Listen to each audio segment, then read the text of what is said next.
ايه القرف ده؟ انا قضيت أسوأ 6 أيام ممكن حد يتخيلها. على مدار 2.5 سنين أو أكتر تقريبا أنا ما عملتش ولا باد ريفيو على الإطلاق، فده معناه إنك لما تلاقيني بعمل لك باد ريفيو اعرف إن أنا فعلا اتأذيت. لما الأمور توصل إني أنا وولادي وزوجتي نتعب، فهنا الموضوع ما كانش ينفع يتسكت عليه. انا في اوتيل موفنبيك سوما باي الغردقه. انا جيت هنا بناء على سمعه الاوتيل، واكيد اسم موفنبيك اسم كبير مش صغير، لكن المفاجاه كانت غير كده خالص. خليني اقول لك اول حاجه من اساسيات الهوسبيتاليتي بتاعت الاوتيل الابتسامه. والله بمنتهى الامانه ممكن من 6 ل 7 افراد هم اللي مبتسمين من ساعه ما دخلت من باب الاوتيل لغايه النهارده وانا هعمل تشيك اوت. والمعامله يا الله على المعامله. فدي عندك كده ضيافه زيرو. الكرسي اللي انا قاعد عليه ده في كمان كرسي تاني زيه، لما جيت اول ما دخلت بلغت ان هو مكسور. لسه الكرسي متغير امبارح. اتغير امتى؟ لما جيت مسكت الكرسي وقمت قاعد هوب قام واخدني وقام نازل متفرتك في الارض زي ما انتم شايفين كده.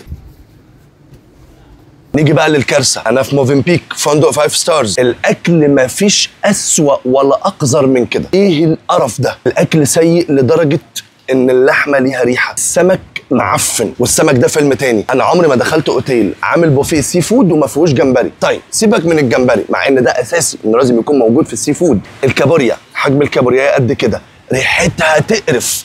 سمك البوري وسمك البلطي واكلهم قطر سواق واخد رخصته بالظهر، حاجه ما فيش قرف اكتر من كده. سمك التونه اللي كان بيتعمل على الجريل على اقل تقدير هو بقاله 15-20 يوم عندهم. السمكه ليها ريحه وليها منظر يخليك تعف عنها. طول مده اقامتي هنا على مدار 6 ايام في يومين فيهم كانوا سمك، اليومين كوبي بيست من بعض. طب بقيه الايام الغدا والعشاء ما فيش اي تغيير اطلاقا. طيب بره اليومين بتوع السمك فطار غدا عشاء هم ما بيتغيروش على مدار ال6 ايام، بنفس الرصه بنفس الاصناف، ما فيش اي تغيير اطلاقا. وطبعا المشترك بين كل دول ان طعم الاكل سيء جدا وبايظ. السمك بتاع امبارح هحط لكم دلوقتي كده فيديو ليه وتعرفوا ان هو بايظ.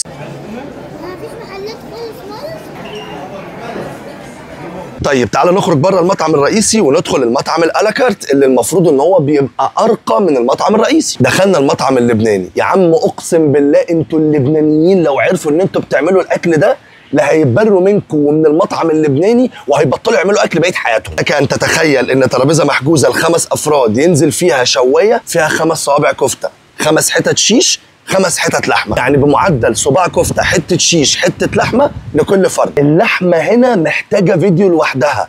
اقسم بالله نتنه الاكل، نتن لدرجه ان انا يا دوب من اول لقمتين قمت قايم وساب الترابيزه ومشيت. الراجل بيقول لي ايه يا فندم هو في حاجه؟ كنت عايز اقول له في حاجه؟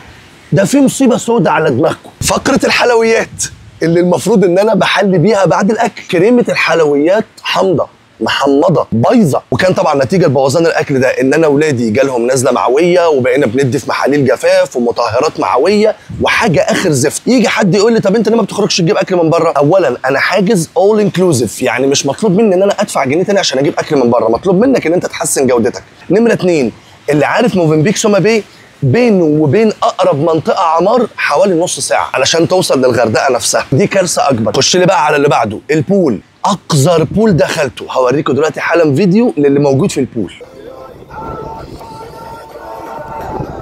نتيجه للمنظر اللي انتوا شفتوه ده كلنا عينينا تعبتنا، بما فينا بنتي الصغيره عندها شهرين، يعني تعبتها من غير حتى ما تنزل، ده مجرد بس ان الرذاذ بيطلع عليها بره. ولك ان تتخيل ان بول بالقذاره دي هيكون برضه مساهم في النزله المعويه اللي جت لاولادي. تيجي بقى للاوض، لطيفه مش هتكلم عليها نفسها، لكن تفاصيل الاوض نفسها زي الزفت. اول مره ادخل اوتيل 5 ستارز مفيش فيه برانس، ما حصلتش قبل كده ان دخلت اوتيل 3 ستارز وما فيهوش من جوه مناديل اللي هي السحب دي. هنا مش معترفين غير بمناديل تواليت وبس. بلاك اوت بتاع الاوضه، انا بصحى من الساعه 6 الصبح، اول ما الشمس بتطلع انا بطلع معاها. تيجي بقى لفقره الايس كريم. ايس كريم موفنبيك المفروض ان ده من ضمن الاوبن بوفيه، اتفرج عليه وهو بيفتح ساعه واحده بس في اليوم بالضرب يا معلم، واللي يلحق واللي يحب النبي يزق. من اول الاوتيلات ال3 ستارز معروف ان السناكس بيبقى اكل، بس اكل خفيف، بيتزا، برجر، ساسج، الحاجات اللي زي كده. اتفرج على السناكس اللي في موفنبيك، ميه وعصاير.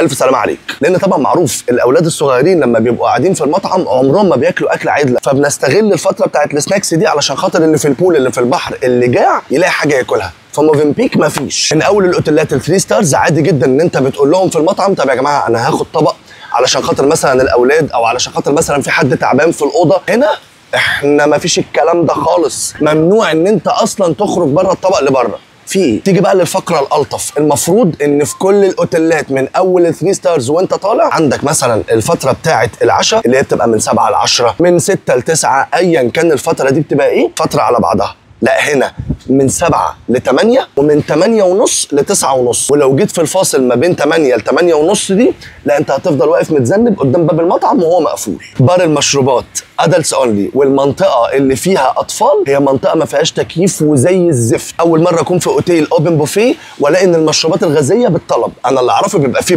برميل كده كبير قوي بنضرب منه وبنشرب. هنا ما فيش، هنا حضرتك تطلب واحنا نجيب لك، ويا جاب لك يا ما جابلكش. الفطار مثلا بيبقى من 7 ل 10، هتيجي الساعه 9 ونص هتلاقي ان الاصناف اللي خلصت مش هيتحط تاني مكانها، مع ان المفروض طالما انت ماشي برولز جامده قوي كده لغايه الساعه 10 يكون كل صنف فيه ريفيل. الكلام ده مش موجود. طب خد الكبيره بقى، الكافي ماشينز يلعب لك لعبه في منتهى القذاره، يا اما الكافي ماشين تفصل قبل ما الوقت بتاع الفطار يخلص، يا اما هتلاقي ان الكافي ماشين شغاله لكن مفيش كوبايات، وعقبال ما يجيب لك الكوبايات هيكون الساعه 10 جت فالكافي ماشين تفصل. ايه القرف ده؟ الاكوا جامده جدا، لازم تخرج بره الاوتيل وتعدي الطريق وتلاقي الاكوا على الجنب التاني، وتيجي تلاقي في مصيبه تانيه في الاكوا بتشتغل في اليوم كله 5 ساعات من 10 ل1 ومن 3 ل5. تيجي للانيميشن تيم، هنا ما يعرفوش حاجه عن الانيميشن. انا من ساعه ما جيت 6 ايام ما قابلت حفله واحده تخلي الواحد يبقى قاعد مبسوط. الحفلات اللي هنا يا اما جايه من 96 وداخله في فجوه زمنيه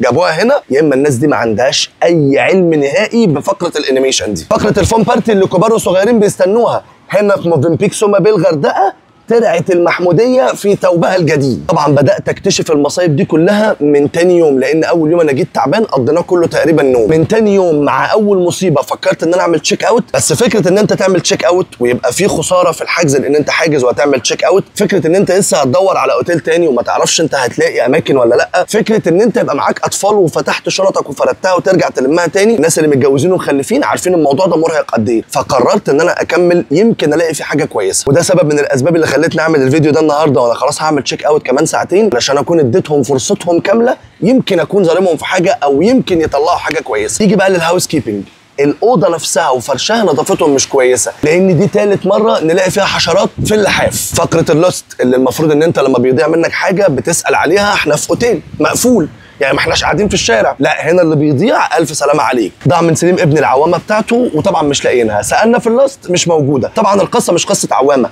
بس العيل بيبقى مرتبط باللعبه بتاعته، اهي لعبته ضاعت. اختصارا للفيديو ده كله، موفنبيك سوما باي الغردقه ما انصحش بيه نهائيا. هتروح هتدفع فلوس وهتضرب اجازتك وهتتعب وهتتكدر وهترجع في الهوا. انا واحد من الناس اللي ما بسفرش عيالي ولا بخرجهم في السنه كلها غير مره واحده، والمره دي الحمد لله ضربت على ايد موفنبيك سوما باي الغردقه. والاول مره اكون في سفريه مع اولادي في الغردقه واقول يا رب الوقت يخلص وارجع على البيت تاني، مستني ساعه التشيك اوت تيجي بفارغ الصبر. وده مش رايي لوحدي، هعرض لكم دلوقتي راي من بعض الناس اللي كانوا بيشوفوني فاتح لايف فكانوا بيفتكروا ان انا بعمل ريفيو عن الاوتيل، فيقولوا لي احنا عايزين نيجي نقول راينا في الاوتيل. حالا دلوقتي هتتفرجوا عليهم عشان تعرفوا ان ده مش كلام انا لوحدي. مكان هنا يعني مش فوق السيء بمراحل، ولا خدمه ولا اكل. الاستاف معاملته وحشه جدا، مفيش ابتسامه في وش الناس. يلا بسرعه بسرعه لم يلا، عشان طب ما في ناس حضرتك لسه موجوده، انت بقى ممكن تلم الحاجات دي بعد كل الناس ما تطلع. لا ده الناس لسه، احنا لسه موجودين اصلا في قلب المطعم وهم بيلموا الاكل.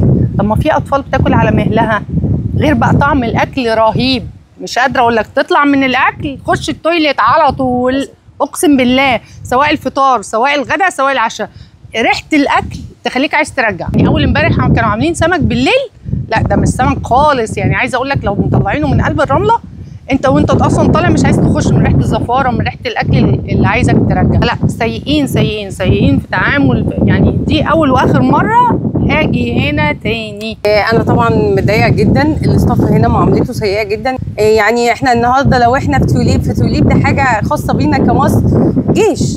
انا لما الاقي تعامل توليب احسن من تعامل شركه مستثمره في مصر فصعب جدا. الاستاف هنا نو سمايل، الناس موجوده في المطعم بيقفلوا التايم بتاعهم انتهى، بس لسه في عدد كبير حوالي اكتر من 50 فرد جوه المطعم. الماشين بتاعت القهوه بتتقفل، خلاص مفيش ميه مفيش عصير، في اطفال بتاكل مش بتاكل، بيلموا كل حاجه من على الكونتر، ودي مشكله كبيره جدا. قول لي بقى احمد بيه، ايه رايك كده في تجربتك في موفنبيك سوما باي الغردقه؟ بامانه اسوأ فندق قعدنا فيه في المرحله الاخيره.